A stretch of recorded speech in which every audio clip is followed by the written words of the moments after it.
Adam, you're muted.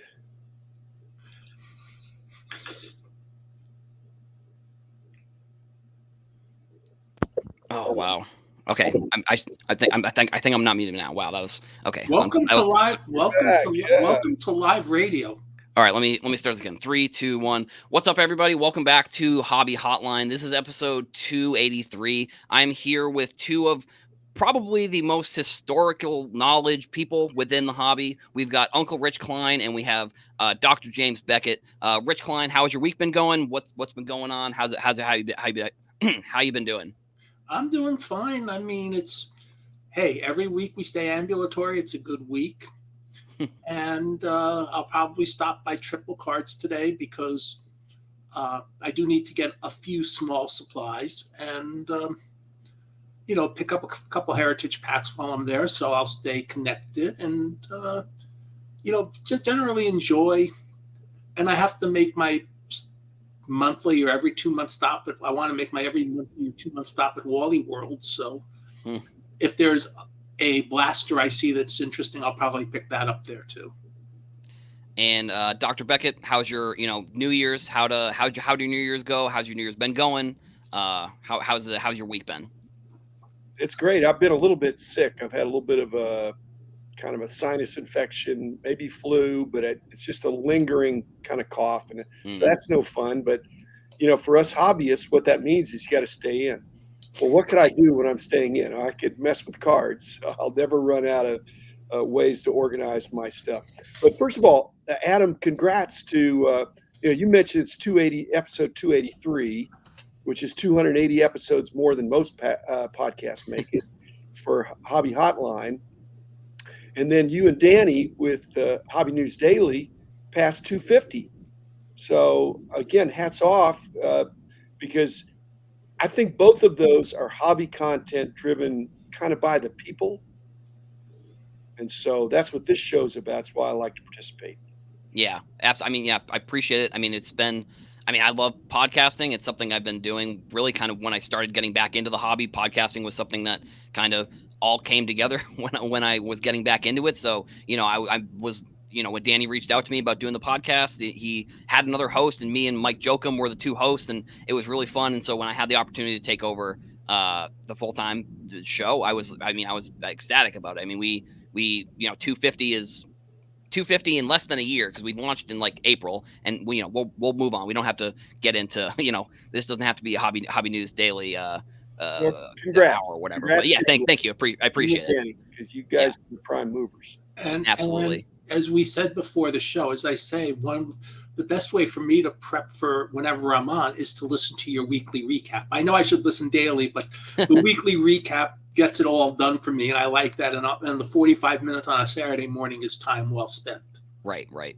And so basically to start off today's show, I wanted to give a shout out to a couple people who have worked on this show in the past, Logan and Val, who have they're voting for the inaugural 2024 class of racing Hall of Fame is open. So if you go to I'll actually put this in the chat just so that way everybody can access it easily. If you go to here, this will be the post where you can see the voting, and you can get your voting in for if you're into NASCAR and you're into cards like that. Also wanted to give a shout out to some of the people in the chat saying hello. We have Mad City Brew, everybody saying hello. Good morning, everybody. If you guys have topics and stuff you guys want us to cover on the show, make sure you drop a comment. Also, make sure you leave a comment with where you're watching the show. I always try and see where everybody's watching because I think it's cool to have a show like this where people watch it all over the world. And, in time, we've seen so many different places, so many different countries watch the show. We have our back-end analytics and stuff like that. But it's always interesting to see like the people who are in the chat and who are participating in the chat. And I love seeing that kind of stuff. Bob, I will tell you that I appreciate your wife's opinion. However, I think she's a little bit misguided on that. I think not seeing I have a face made for radio, and we'll leave it at that. So yeah, you've got a voice made for StreamYard. Yes. Well, Jim, do you remember when we were doing when it only lasted a few shows, but we had a guy named Greg Cromartie, and we were doing Beckett Radio in 1996. Talk about being way ahead of the curve. And Greg would tell It me was those on the days. internet. It was on the internet, but it It was just on the internet. I don't think any of those episodes survived, but I'd be a featured person on each episode, and my voice was a little higher pitched then. He goes, "No, higher pitch is actually great for the internet." It was like, whoa, wait a second. So my voice is actually was better for the internet than it was in real life. it's gotten deeper. Yeah, Yes. Rich, I think those episodes were only available on our website. We did them live because we got people who called in or whatever. Maybe they were, but I would bet nobody saved them. I haven't talked to Greg in a long time, but I wonder if they even still exist. Okay, maybe I'll think about that. Maybe somebody else would know. If you don't know and I don't know, Rich, that's not a good sign. Oh, I haven't thought of them probably in 25 years, but talking about not seeing was like, okay. Yeah, I like I said in the intro, like I think both of you have so much hobby knowledge, like probably some of the most hobby knowledge of two people in this industry. And Rich and I were talking before the show about just industry and like where things have gone. And so, Rich, did you want to give your shout out now, or did you want to wait for till the We'll end of do the it show? now. There's a couple things talking about yesterday and today. About a week and a half ago, I lost an old dealer friend of mine from New Jersey, Steve Reeferson, one of the finest people I ever met in the hobby. And I'm going to digress and tell a little story. I bought a whole bunch of stuff from a dealer at one show, and he was next to Steve, and he started saying to Steve, "This guy stole stuff." He says, "No, he does not steal. He's never stolen a thing in his life. And if you do that," and he was younger, he says, "I'll beat the bleep out of you." And so Steve always defended me, and I always appreciated that. And he always brought the best bagels and best donuts. And he'd come down to Dallas when I first moved here, and he could tell me which I would bring the bagels for my Jersey friends, and he could always tell me which of the Jewish style delis I bought the bagels from. He had worked in Dallas for 6 months, and he actually knew every bagel place. And he'd always bring bagels and treats with him to the show, so I knew I was always going to get fed if I saw him at a show. And so Steve, rest in peace. I know one of the sad things when my wife got sick with COVID and I couldn't go to the Atlantic City Nationals, even though he wasn't in great health, he did make it to that show, and I never did get to see him for that closure. And so it's a little bit sad. And then I also saw on Net 54 message boards, Ted Zandakis, I can never pronounce his last name correctly, had a fall last year. He didn't break anything, but it's not been a great rehab for him. And we want him to get well soon because Ted is an original source expert. He opened packs of 48 Bowman, 48, 49 Leaf, 49 Bowman, etc. There are very few people left in the hobby that have that memory and remember being primary source people about what it was like to actually open those packs and what came out of that. And Ted, being from the Philly area, got to see all the stuff Bowman did that the rest of us didn't get to see. Back a long time ago, there were other people out there. Ted was distinguished by his willingness to share it freely, because I think other people knew those things, but Ted stepped up and said, "I want this knowledge to be known." And so he was very generous with his personal experiences with you and me both, Rich. And, Yeah. Steve wasn't that old. Was he in his 70s? Steve was 82 years old. No way. Well, I haven't seen him in a while, but yeah, Steve was like 82 years old. His son wrote and I'll try to find it to send it to you privately. okay. But his son wrote a very, very moving piece on Facebook when he passed. Yeah. What it was like with his dad. But Steve was like 82 years old. Okay. Well, that's still not that old to me. No, not that old to me either now, but yeah. So, like I said, just want to make sure that you got. I know before the show you had mentioned you want to obviously give these shout outs to some of the, I guess hobby originals. Like I think that's probably a good way to describe them. Like people who, even before I don't mean to sound, but even before the internet, these people were in sports cards and they were doing, they were doing what a lot of us like doing today. They were opening, like you said, opening those 48 Bowman packs and, one of the originals in an era where that cards were so much different than they are now. And I mean, I guess that's one way to transition into what our first topic is going to be. That I thought this was kind of interesting this week, actually.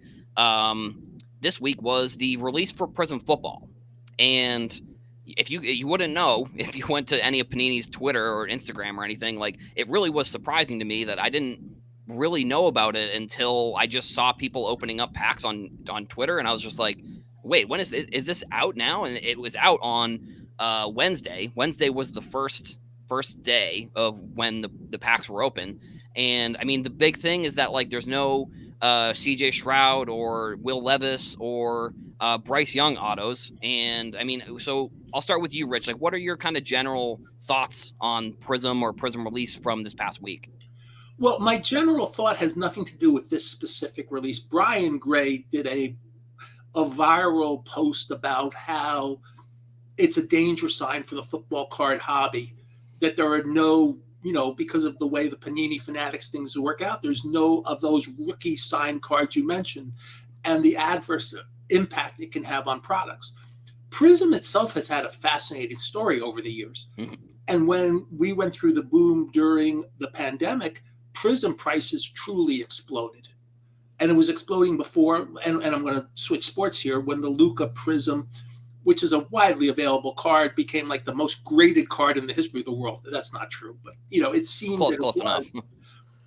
That Panini raised their prices accordingly because of market demand. And so now they're in a kind of an interesting position with pricing and market demand, where Prizm is, I think now we could call Prizm their flagship product.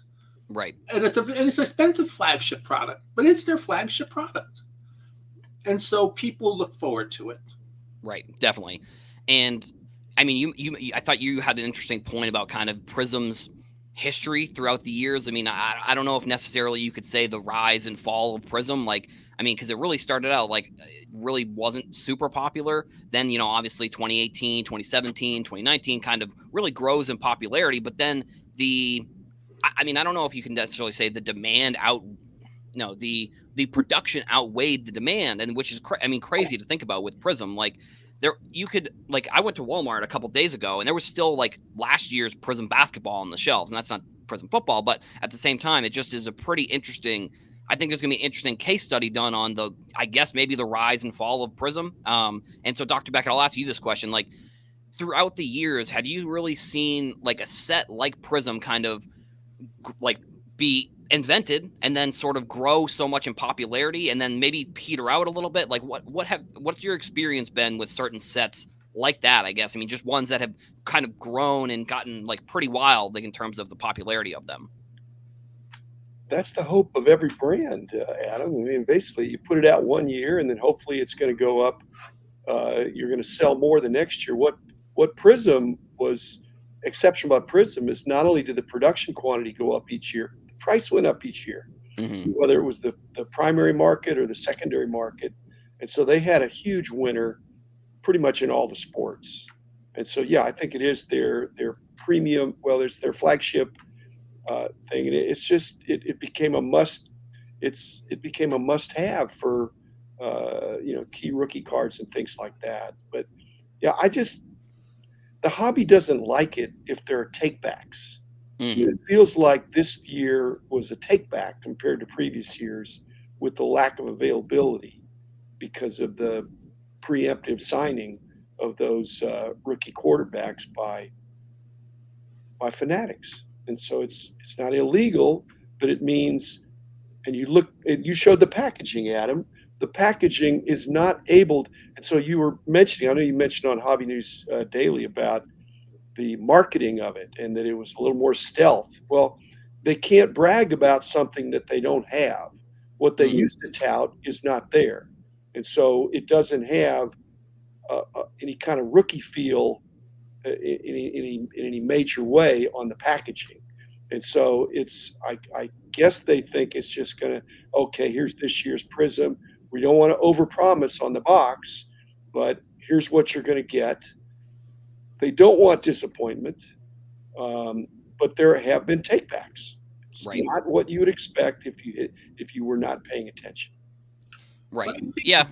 I think Go Ziggy has ahead, a Rich. good point, though, in that you may not get autographs of the key rookie quarterbacks of the key people, but you'll get the parallels. And I mean, I Mhm. look sometimes at the number of parallels, and I see them in the ComC database, and my head just I can't wrap my head around how many there are.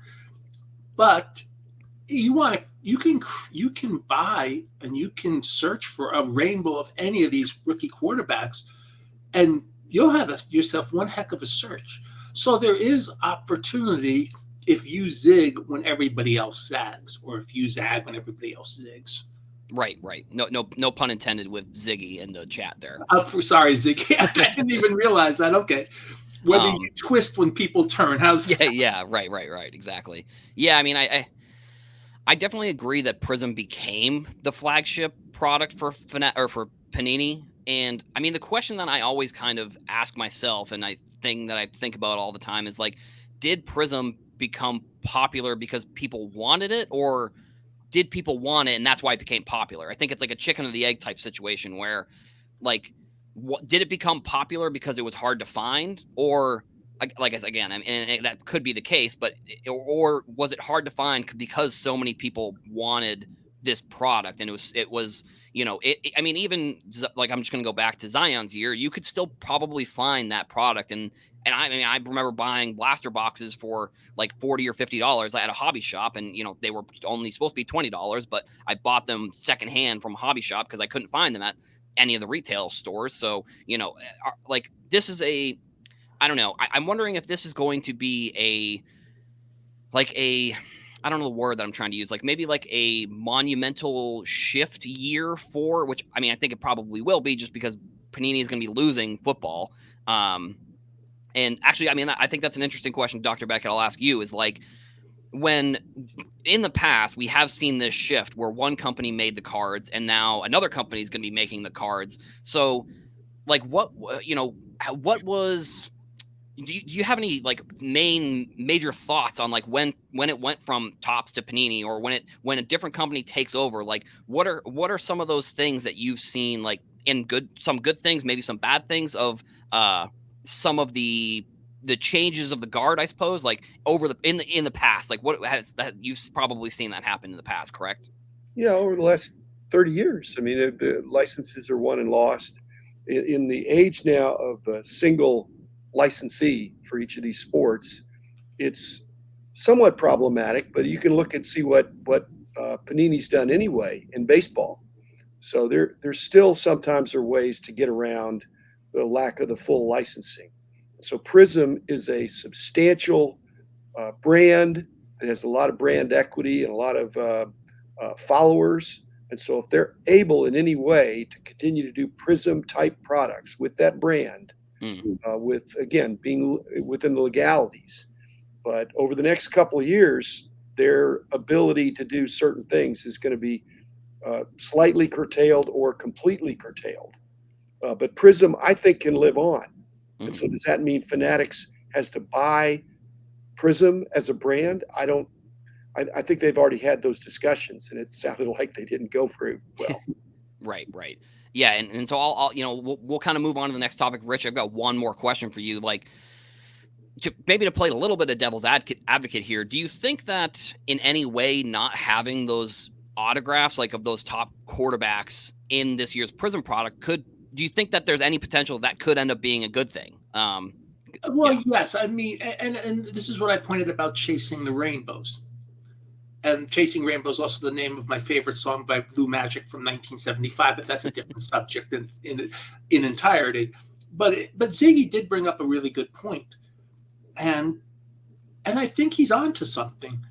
That if you look for ways to do things, it's possible, and that's why I brought up the rainbows, because it may, maybe you don't get the autograph, but if you've got 3 cards in the CJ Stroud rainbow that are 10 or less print run, or that you just can't find, you're going to either open the product or chase the Strouds or chase the Bryce Youngs or chase whomever until you get those cards. Hmm. So it is definitely a plausible situation, especially because Prizm is still a popular, as Rex was saying, it's his currently it's his high. And by the way, shout out to Rex and his team at both stores that always turn us on. We appreciate that. Is that he's saying it's selling like hotcakes, and as such, it's showing that the customers understand that, and there's ways around that. And I'm sure Rex, being a solid business person and an honest person, if somebody asks him and he's telling them what you can and can't get, when I say he, that's his team, is telling them what they can and can't get out of those packs. Right. Definitely. And I mean, look, as long as I feel like, if you're running your business, and if you have Prizm, and that, as long as you're promoting it in a way that's not like, hinting that there could be autos in there, like I think that's fair game. Like I think the one thing that happened this week that I thought was interesting, that this actually isn't part of the show, but like the Disney 100 cards had like they had the autos that weren't on they were printed on, and I was like, that seems kind of weird. That feels like it was kind of overlooked in the grand scheme of all this marketing. So it's like, if you are promoting a product in a way that at least you're giving the customers the information that they need, then I think that's definitely important. So we'll wrap things up there with that topic at least, and then we'll move on to kind of an interesting another interesting, I guess, fact or something. But so Ken Golden is on a hoops card from this year. He's on the Joel Embiid hoops card from this year. And I'll start with you, Dr. Beckett. Like, in the past, have you seen that celebrities being on cards have made that much of a difference? Like, we obviously know the iconic ones of the Menendez brothers, and there's the one with the John Morant with the rapper in the back. That's kind of a more modern card. Then and then Rich and I were talking about some cards early that from like 2007 or 2006 with Derek Jeter, that they put Mickey Mantle in the background, and then there was like a Red Sox one where they put they kind of trolled a little bit, and they put the Rudy Giuliani on the Red Sox winning the World Series, which is obviously as a Red Sox fan, I think that's pretty funny.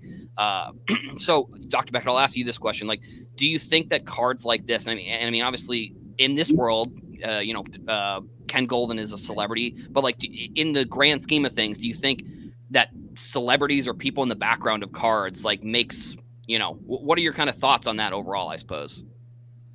Well, if it's too prominent, you've got to get permissions. I think. I mean, if you're gonna market it, but if it's incidental like that, I think it's cool. I mean, I think Ken is absolutely a hobby celebrity, a big time hobby media celebrity, and well deserved for being around a long time and putting his mug out there. And so, also, it's not cheap to sit on the front row. Right. Yeah. I've got great seats, but I have not seen myself on a card.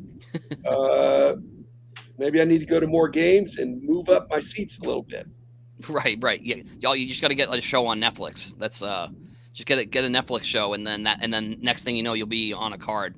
So Rich, I'll ask kind of you the same question. Like, what are your thoughts on cards with celebrities in the background? Because I mean, I feel like it's also more than celebrities. Our departed former Beckett teammate Mike Hirsch, and there was I forgot who the Philadelphia Flyer was, but our dear friends Phil and Joni Spector, you could see on the background of some 1990-91 Pro Set card.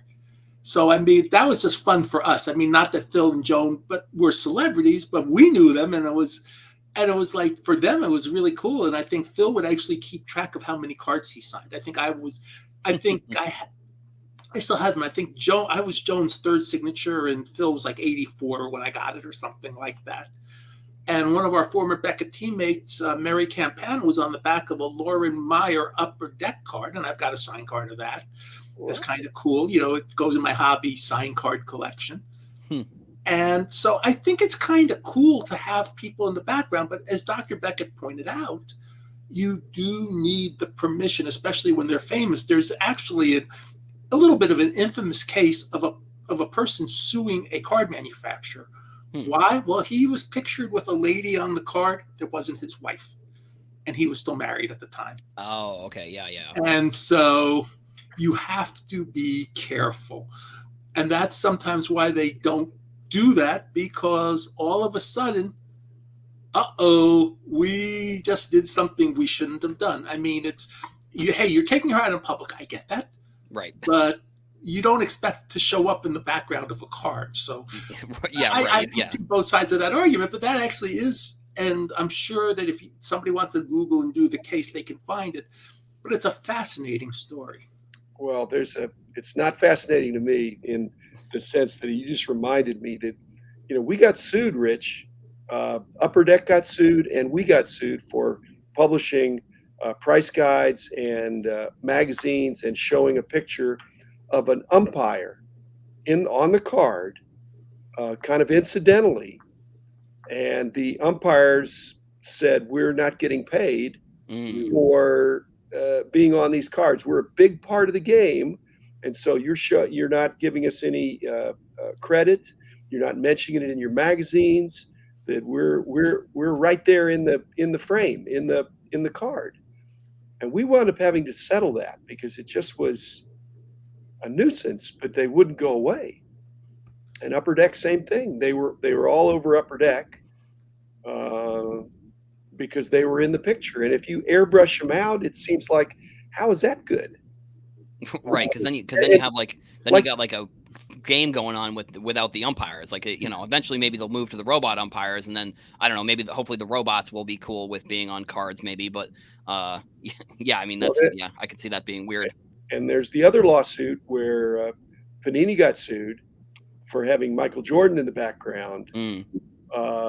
And making him not blurring him out, I guess, when he was fully licensed exclusively to Upper Deck. That was not. It was in the background of like a Scottie Pippen card or something, so it wouldn't have been hard to imagine. But they had a lawsuit over that. Where's Paul Lesko when you need him? Yeah. But right.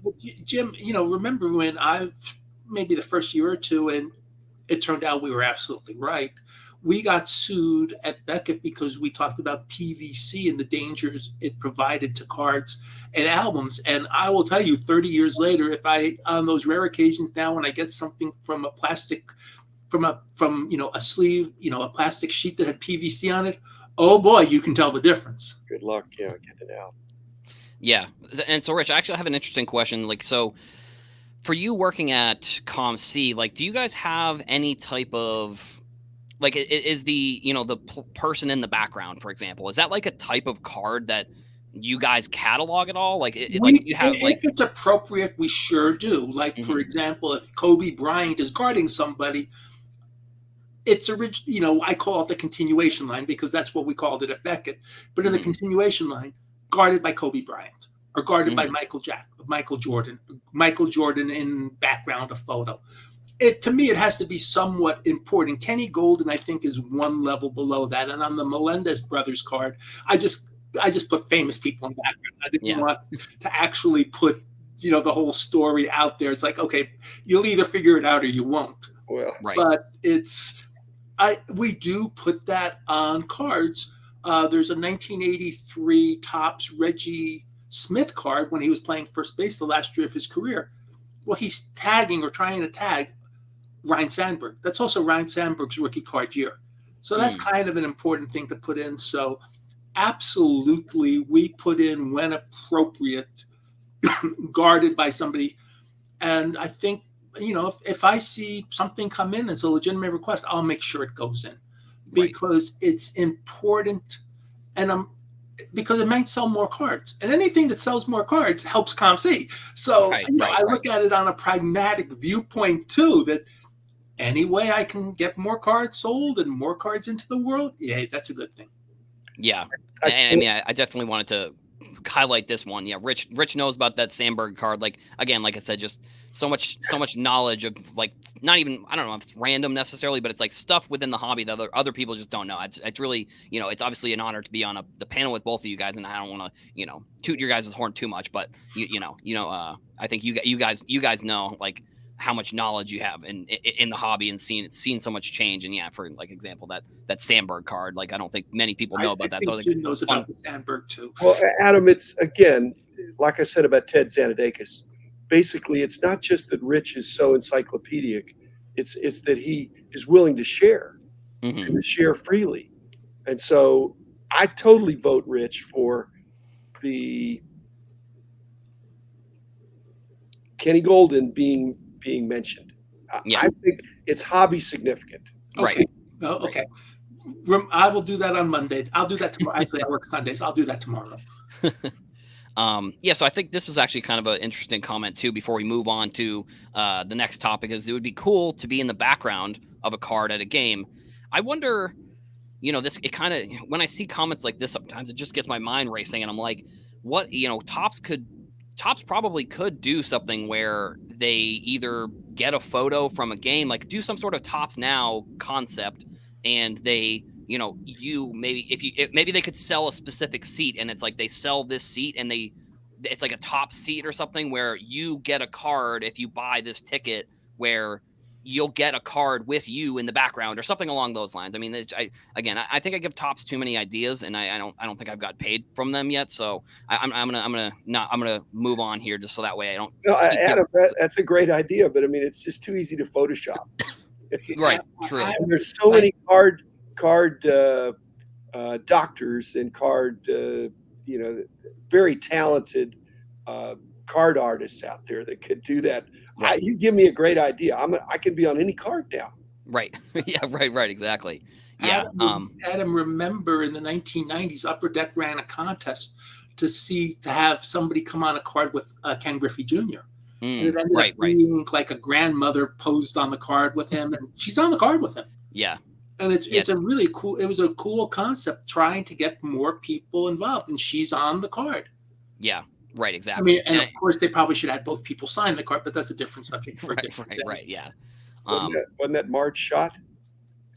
Oh God, no. She was on cards. Yes, she was, but she wasn't on that one, thankfully. Yeah.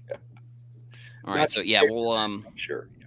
we've got the next topic here on the show. I mean, I feel like there's always info and there's always numbers about grading, but Gemrate, who works with Hobby News Daily, also has you can go to Hobby News Daily and see their updated statistics that they put out every day on the homepage. Obviously giving Hobby News Daily another shout out there, but these are PSA, CGC, SGC, and Beckett data from this past year. I mean, everybody is up. I think SGC, they did a lot of promotions, so them being up 29% definitely I think makes a lot of sense. Like they worked with Tops on a lot of different promotions where you could get specials on, like I think it was like the Bowman, I'm pretty sure they did, and then I think it was with Flagship as well. So the 29% is a significant number for a company that is trying to make their way into this kind of conversation as a top grader. I'll start with you, Rich. What are kind of your initial thoughts on some of these numbers? As they used to say about Babe Ruth, the Ruth is mighty and shall prevail. PSA is currently mighty and shall prevail right now, and I'm just doing some rough math, so it's not as good, but they are 3.5x the other top three companies combined. That's pretty impressive, and they gained 21% from last year too. So whatever Nat Turner and his team is doing at PSA is working really well. I mean, that's over 1 million cards a month graded. That's a heck of a lot of cards. I mean, they're grading on a monthly basis almost as many as SGC is grading every single month. And Right. I mean, every single year. So that's how impressive that is. Yeah, right. I agree. I mean, it's the numbers, you look at the grading numbers and it really it's amazing how much higher these have become over the past, like, just couple years. Dr. Beckett, I'll ask you kind of a similar question. What are your kind of just initial thoughts on these numbers, just overall from this past year? Well, I think PSA, obviously the market leader in volume for sure. SGC's has been very aggressive, and you can see the results of that. CGC always had a real strong TCG component, so they're riding that. And my old company, I think, is playing defense a little bit. I think so. That's their, hopefully, as we've said, they dispute that those numbers are that low, and yet, they need to continue to hire and improve their messaging. so they can get more of the pie. They're clearly way behind PSA, and that's the only one we really ever looked at. We weren't trying to be better than anybody. We just wanted to be the best we could be, and clearly the BGS guys have a long way to go. But it's not the graders; it's kind of the marketing and some of that. So we'll see. I'm hoping 2024 is going to be a great year for them. Yeah. And yet, when you go to a show in the Dallas area, and granted, it is a local show, if you go to the Dallas Card Show, it's 700 tables. Your primary grading company at the show, at the dealer's tables, is Beckett, BGS, BVG, but that's your primary grading that you will see. And so, if the numbers are askew, I mean, they could probably use their great home field advantage at the show to do even better. I mean, I would almost, if I were them, and this is not something they may or may not do, but I might even offer specials at the show. They've got a team already there. They're local. They already, I think, they can do turnaround grading and have it back the same day, even. Especially Thursday, Friday. The Thursday, Friday thing, and they can probably get stuff done where specials at the show, because you don't have to worry about shipping them back. It's a 20-minute drive to their office now, if it's that long from the show. And I can tell you that because I live 5 minutes away from their new office, or 7 minutes away. And I can tell you that it's not that far. It's a pretty easy drive. Well, I mean, Right. like Rich points out, it's not all so bleak. There's some silver lining in there, and like I said, I can't say all the things, but they have some announcements that are going to be in 2024 for that I think people will really like. But that needs to just happen. Right. And one thing SGC has done very well, that 29% is a significant boost. It's the highest boost of all the companies.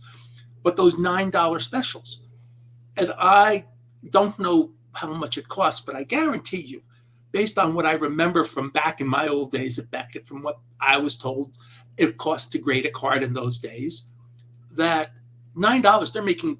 SGC is doing quite well at nine, not super well, but they're making good coin with every $9 card, especially when it's the modern cards that Right. does not take that long to grade. Well, Rich, they're clearly making gross profit.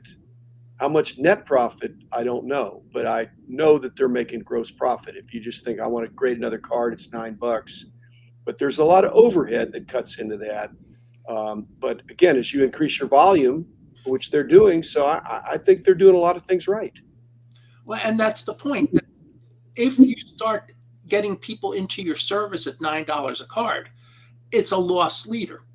And when I say a loss leader, they're making money. Don't get me wrong, but it's almost, in today's world, people would think, oh, that's a loss leader, less than $10 a card.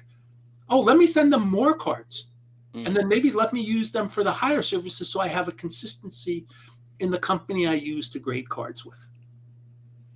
Right. Yeah. And I mean, I know we don't really think of it this way necessarily, but like coming from so I work in marketing. I've worked in marketing kind of my whole professional career, I suppose. Like one of the things I think, the customer acquisition, I think, is a very interesting concept for grading, because I think if you can get somebody to grade with you for the first time, and you can make their experience good, and you can help them with, or even teach them stuff, or help them with the grading and stuff along those lines, they're probably more likely to grade with that company rather than, spreading all of their cards out. Because then, especially too, I mean, I kind of am like this. Like, I like PSA the most. And if I'm going to get cards graded, I'm going to go to PSA, just because I want all the slabs to look the same. And I think there's probably a lot of people in the hobby that feel probably very similarly, like where they want all their cards to look the same, like when they have them either displayed or they have them, wherever they have them. So that $9 price point that SGC kind of ran with this year a lot, like, I think that is it's a way to get people in the door, and especially just because they're obviously really good at getting cards out pretty quickly. So that, I think that's also a good kind of point of interest. Maybe that's what I'm trying to say. Point of I don't know exactly the word I'm trying. point of hurt. No, that's not what it is. I don't know. But so I just think for SGC, that's definitely what they've been trying to do this year. And that's probably why we've seen that growth. And so I'm actually just going to also pull up something from GemRate. They came out with a tool here. I hope it's large enough on here, but their tool has all, so they're using like the top 100 iconic cards, I believe, through PWCC, which I'm imagining they'll probably add to this eventually. But you can go in here and you can click on any of these iconic cards and you can see literally all the companies and what their grading is. And I mean, I'm a data guy, so I like looking at this stuff. And if you're not a numbers person or you're not into data, this might be a little bit boring. But like, I just think it's interesting. You can see that like how many cards are graded by each company. In this Mickey Mantle, you can see that, how many cards, and you have all the grades and stuff along those lines. So I think that the tool is a really good one. So this is just, this was a little bit of a tangent that I wanted to give a shout out to GemRate, because they did, they put out this tool, and it's really, I think it's really a good tool. And I'm actually going to go back to the data. So this was the sports and miscellaneous, because this was the total grading numbers, but then these are the numbers for sports, and then they also have the TGC numbers as well, which, I mean, you look at these numbers, like these are really, I think that this is what's driving a lot of those high percentages realistically, like, 66, 58, 60, 84. So, I mean, Dr. Beckett, I'll ask you this question. What do you think happened this year that would make these numbers be so significantly, like what happened, do you think? Like, because these numbers, I mean, these are not just, these are all above 50% year over year change. So, like, what do you think? Like, was there anything that you saw that happened this year that would make these numbers so much higher, you think? There's been so much marketing and newsworthy events and record prices for a lot of these TCGs. So, I mean, there's an onslaught, and so all the companies are benefiting, even some that are not even on this list. Right. I mean, if you've got a really pricey Charizard or something, you need to get a slab for protection, and and so it's way bigger than we think. There's just and with the rounded corners, I think they get better grades. And so there's the risk reward is very much tilted in terms of reward. Right. I want to point out a couple things. One, when we talk about, take a look at those total numbers. SGC's number is almost all sports cards, because even though they have that big percentage increase, there was only 125,000, I believe, TCG cards done by SGC. Yep. Yeah. 120. And they have more than 1 million cards, I believe, graded for the year. That means sports cards are 90% of what they do. That's pretty impressive. That means they're doing a really good job of focusing on the sports card market. Well, no, Rich, they weren't even doing the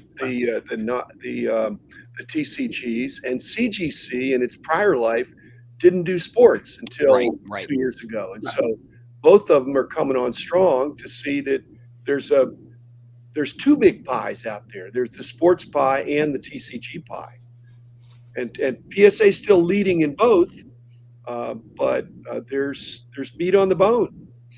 Right. Yeah, and I mean, I think too, like, if you look at the overall numbers within sports, like, obviously SGC is really the one that was the only one that really was up in sports. I mean, I think it definitely had to do with a lot of promotions that they were doing with Topps, and they were doing, like I said, the Bowman deals, and I think some of the flagship deals. So yeah, like Rich pointed out, those numbers, they graded in total 1.2 million cards, and 1.1 were all sports. So, do you like, and then also, like Dr. Beck was saying, with CGC, they were doing mainly, they had 1.4 for TCG, because that's their brand. And I think, I'll ask you this question, Dr. Beckett. Do you think that the companies can choose sort of how they want their brand to be perceived? Or do you think it's more of the marketing determine how the brands are being perceived? I mean, CGC, for example, mothballed their CSG. They went to the stronger brand they felt was CGC. So there's no more CSG. It's all what is that, certified grading, whatever, something, Yeah. CGC. It's what their original brand was. And so, yeah, brand is important. SGC, I think S stands for sports card, I think. Sports Card Guarantee Company. Yeah, yeah, okay. Mm. So they're not going to change their brand, and Beckett is mainly sports, but for the longest time, our company had other non-sport activities that were significant. But the original was sports for me, for sure. Right. And so I think we'll kind of, grading. There's always interesting data around grading. So I'm sure on most episodes we talk about grading and what's been going on. And so Rich, I'll kick to you one last thought on these numbers, grading in general. Like maybe what you're thinking about for 2024 when it comes to grading, or just kind of some of those in general before we move on to the last topic. One thing you mentioned, I believe Ryan posted on a different post, he's added several new sets to his comprehensive grading list. So he is actually actively working on adding more items to that comprehensive grading list, which is only a benefit to everybody. It's been a long overdue thought, and I'm glad he's got the tech savvy and the chops to do that properly. And we should be thankful that somebody who, without any access to grind, is providing that information. Mm-hmm. And that's a blessing, and a good thing for all of us in the hobby. And that the more information like that we get, the better we are as a hobby, because then we can see what truly overall patterns are. And you also have to understand it will never be totally accurate, because people break cards out of holders and reset them in, and you might get an 8, you might get a 7, you might get a 8.5, and you wait. But you may hopefully you get the same grade every time, but it's not a guarantee. Or you can even, if you're taking the card out, you can even goof up the grading by taking the card out. Right. So you can, but it gives a good general guide for how the condition spectrum works for any card. Right. One quick thing about Ryan, Stasinski, because he's not just tech savvy, Rich. I mean, he is that, but he cares about the industry enough that he's just not going to turn the crank and pour out a universal pop report that doesn't take into account differences in nomenclature, the years, the way the sets are described, players, and all that. So if you had a perfect match, if everybody used the same nomenclature, yeah, you just turn the crank. But I think he cares. That's why he started with 100 iconic, right? Is because he could look at those and see, okay, what do they call that on this other registry? What do they call it? And so doing that was tedious. Now there probably are some rules that he can use for rolling it out in a bigger way. But again, he didn't do a shortcut, Rich, that would have been fraught with potential for errors. I think he cleaned up the data, which is what we always tried to do. You can parse the data, you can scrape the data, but at some point you've got to clean the data to make sure you're not being misleading. I think you and I talked about that on one of our recent podcasts, how in yesterday's world, we had to deal with what was called private information. We might see a sale at a show, or we might get some information, but even that information, if we got it from our trusted regional correspondents or other people, was somewhat private, where today with all the auction houses and the eBays and you can get the history points on ComC and see what stuff sells for, and all that, you can actually see a lot of what stuff is actually selling for in front of your eyes. And I know that, back in the day, we even made sure when we were doing eBay, we factored in postage. We actually did factor in postage. We couldn't just say, okay, 100 cards for $30, but if shipping of $100 was considered to be $15, it wasn't 30 cents a card, it was 45 cents a card. So, but all that information, is now a lot more generally available. And that's why I wrote something on my Hobby News Daily comment about the most common thing you hear is, what is the comp? Right. Well, Rich, ComC also takes into account shipping when they do their SRPs. And again, that's a shout out there. I don't know if you had influence on that, but that I don't have influence on that one, but that's I'm just saying that's that's the right thing. It's what we used to do, yeah. and I noticed they're doing that in a in a algorithmic way. But yes, Yeah, I mean, obviously the shipping. I mean, that's also something that I think maybe gets overlooked. I think sometimes when it comes to like buying and selling cards, like if you're shipping, the some of the money that goes into it can add up quickly if you're not keeping track of all that stuff. Um, and so we got one last topic here. We're coming up on the top of the hour. This will be sort of something fun that I think Topps put out this past week with the with the end of 20. Let me just make sure with the end of 2023, obviously being last week, they kind of put out their list of what they thought were cards of the year.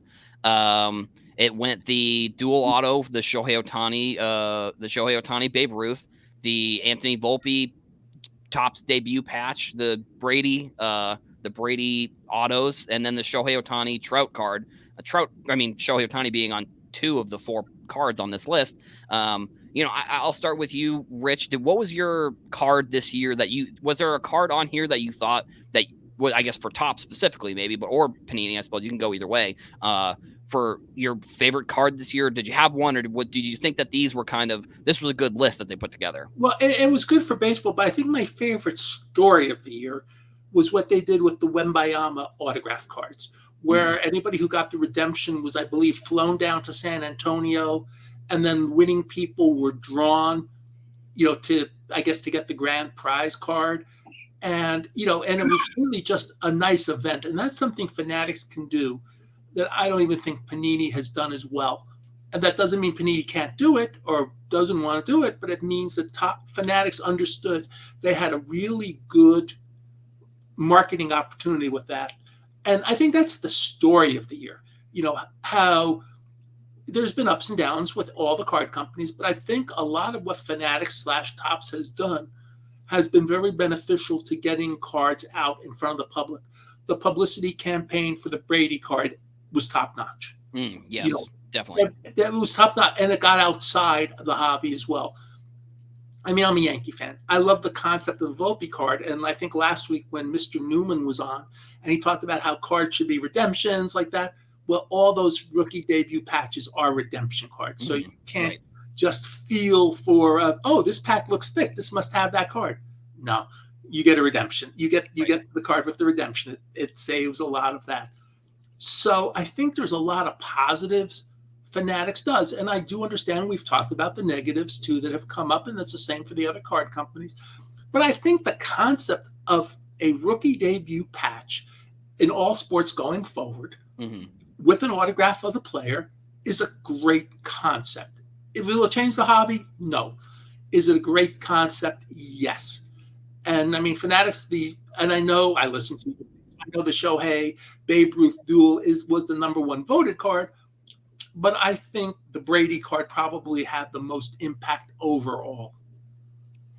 Right. Yeah. These were the numbers that because they put out a poll with these numbers, and these were the numbers. I think the final results. So this was the order. So I mean, Dr. Beckett, for you, like, was there any cards on this list that you thought maybe should have been on the list, or did you kind of agree with the list that Topps put out? 2 things. 1, 821 votes is not enough to really have a definitive answer. Right. And number 2, I just want to be on the record of saying, Adam, I agree with you. I think the least contrived card, the historical card, is Shohei striking out Trout. The others are fabricated. That's real history they captured right then. And so that's who won the year for me. Yeah, the Shohei Trout card. I mean, like we've talked a lot about Hobby News Daily on the show, and I talked about that card on the episode. I'm with you. I mean, yeah. I get that was Topps now, right? Yeah. Yes. That's a little bit of a negative, but like I say, the others are publicity stunts. Right. And Volpe hasn't done enough yet. Yeah.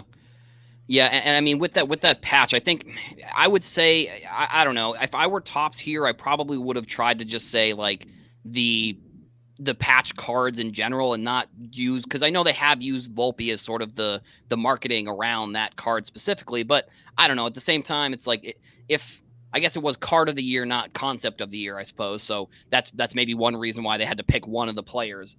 Um, they had to pick one of the cards and they couldn't pick both of them, I suppose. Um, but yeah, I don't think I do think that a lot of these cards came out towards the end of the year. So I would be I would be interested to know if there were any cards earlier on in the year that didn't make the list that came out like early. And I mean, and honestly, it maybe not because like all three of these cards came out in like the biggest products of the year, like Definitive, Topps Chrome, and then Bowman Chrome or Bowman at Bowman Draft. So those are three of Topps's biggest products that they come out with every year. And yeah, I mean, like I said, we're kind of getting towards the end of today's episode. So I'll start with you, Dr. Beckett. Do you have any, closing thoughts? Do you have any suggestions as we go into this new year? This is our second show of the new year. Make sure you go back to Hobby News Daily on. Oh, sorry, Hobby Hotline. Jeez, I'm so used to saying the other. If you go to Hobby Hotlines. YouTube to watch the show on Tuesday. That was our first show of the year. This is our second one, and I think we've got the rest of the Saturdays. We don't do a Tuesday night show anymore. Yeah, that's except for the one that was last Tuesday. That was the last one. Oh yes, that's correct. Okay, so never mind. Don't expect a show on Tuesday. Actually, sorry about that, everybody. So yeah, but Saturdays come back here. So yeah, Dr. Beckett, do you have any final thoughts, closing remarks for today's episode? I think hobbyists, if they have a chance in 2024 to either be optimistic or pessimistic, choose optimism. Not unbridled optimism that everything's going to be perfect. But if two things work out good and one thing turns out bad in 2024, let's focus on the things that turn out good and try to build our industry. It's not just fanatics that's trying to 10x it. We want, to me, that's 25% a year over 10 years makes it 10x. But so can we make the hobby 25% bigger this year? Let's try for that. Right. Yeah, I agree with that. I mean, and so Rich, I'll kick it to you. Any final thoughts for today's episode? When we were talking about Topps card of the year, I think they missed a gimme in the discussion, which were the Topps Chrome buyback cards, the Otani and the Acuna. I know, for example, when I went to the triple card and the affiliates of triple card holiday party, my Secret Santa gifts were two, I think there was 2 Chrome blaster boxes. Well, I pulled a refractor Otani and a base Acuna out of the 2 boxes and promptly got $60 of store credit and spent another like $10 and bought another Heritage High number box. Yeah. I got a red Dusty Baker autograph. So I really can't complain about that. Right. That's a pretty nice pull for $10. I mean, yes, it's more than that. I get the story. So I think those are cards of the year because they keep the hobby stores going too. And I agree with Dr. Jim. Optimism always pays off. We have a Dallas card show in 2 weeks. And there are going to be several things, and I saw the post. So it's GTSM is bringing in several of the world champion Texas Ranger players, including hotshot young prospect Evan Carter, Marcus Semien, I want to say Chad Bradford, but that may or may not be right. And there's a 4th player too. And they all are very personable with people in public. And that's a very good thing. And, to me, that'll be the first really major show of the year. And if we get a good major, if that gives us positive momentum, we can carry that positive momentum for a long time. And then, just keep building on that.